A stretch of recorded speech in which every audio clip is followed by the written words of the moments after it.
Bapak, Ibu, Saudara-saudari, para calon krismawan dan krismawati, mana mereka? Ada di mana? Oh, depan sini. Cuma kamu saja yang mau krisma ini. Oh, saya tidak lihat ke sana. Ya, di sana pasukannya besar sekali.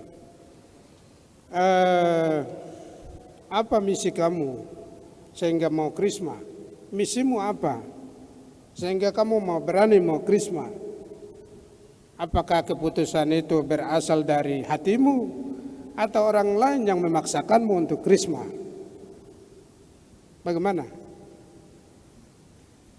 Kalau dari hatimu, apakah ada bisikan Roh Kudus?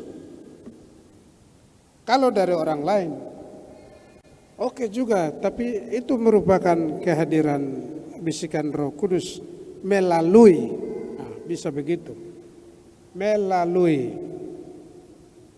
Karena itu bisa jadi setiap orang tergerak hatinya untuk menerima krisma. Misinya apa krisma?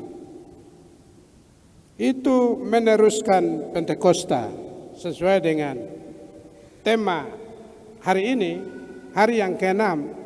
Temanya itu meneruskan Pentakosta. Apa itu Pentakosta? Pentakosta itu di mana turunnya karunia Roh Kudus untuk mereka diutus. Sebenarnya diutus. Jadi setiap mau krisma itu siap untuk diutus, siap untuk menerima karunia Roh Kudus, siap untuk menerima karunia Roh Kudus, dan siap pula untuk diutus. Ya. Tidak mungkin orang terima karunia Roh Kudus dan dia tidak siap untuk diutus. Itu tidak mungkin. Yang terima Roh Kudus itu dia sudah otomatis siap untuk diutus. Kemana? Ke dunia. Dunia itu seperti apa? Dunia, Tuhan Yesus berdoa kepada para muridnya. Tuhan Yesus berdoa kepada Bapaknya untuk melindungi para murid di dunia. Dunia itu seperti apa? Ada pertentangan antara firman Allah dan dunia. Mereka yang bukan dari dunia itu otomatis mereka yang sudah terima firman Allah.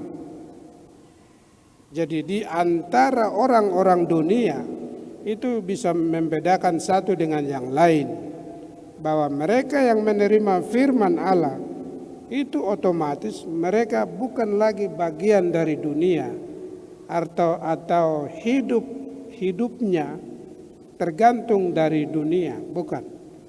Tapi mereka yang menerima karunia Roh firman Allah itu otomatis dia melaksanakan firman Allah. Walaupun dia dari dunia, tapi dia dibedakan dari orang yang tidak menerima firman Allah. Apa itu firman Allah? Yohanes bilang firman Allah adalah kebenaran. Kebenaran itu firman Allah. Dan itu sudah bertentangan dengan ketidakbenaran dunia. Jadi dunia itu bertentangan dengan firman Allah. Itu artinya firman Allah itu kebenaran, maka di dunia itu bisa jadi ketidakbenaran atau sejenisnya. Bapak, Ibu, Saudara-saudari yang dikasihi oleh Kristus, maka kita menerima karunia Roh Kudus berarti salah satunya untuk menjadi saksi atas kebenaran, menjadi saksi, menerima karunia Roh Kudus Pentakosta itu artinya dia siap untuk melakukan kebenaran, hal-hal yang benar, yang sesuai dengan fakta, bukan kebohongan, tipu muslihat, kemudian apalagi hoax, menipu, membohongi, dan segala macam kepalsuan. Tetapi dia harus menyatakan keaslian dan kebenaran. Itulah orang yang tanda-tandanya menerima firman Allah, dan kita siap menerima firman Allah yang adalah kebenaran bagi mereka yang mau menerima Krisma ini. Bukan berarti sebelum Krisma kamu tidak benar, tidak. Tetapi kebenaran yang kamu ada itu digunakan untuk diutus, artinya kamu membuahkan hasil dalam seluruh kesadaran, pemikiran, perbuatan, perkataan, dan seluruh tindakan hidupmu.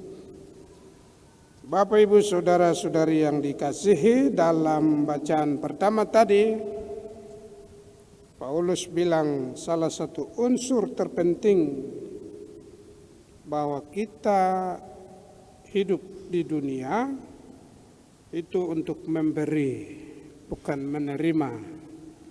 Jadi kalau memberi itu bagian dari tindakan-tindakan kebenaran. Dia harus memiliki sesuatu supaya dia bisa memberi. Kalau tidak ada sesuatu, tidak mungkin kita memberikan sesuatu. Memberi itu ada banyak hal. Memberi materi bisa. Memberi nilai, memberi moralitas, memberi segala macam bentuk kebenaran. Itu pemberian, memberikan kepada yang lain. Bisa dalam bentuk material, bisa dalam bentuk iman, bisa dalam bentuk segala tindakan-tindakan kebaikan.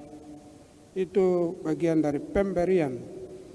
Setiap orang yang memberi pasti mereka bersatu dengan Tuhan.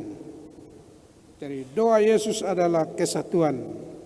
Sebagaimana Bapa dengan Yesus adalah satu, demikian juga mereka yang menerima kebenaran harus bersatu.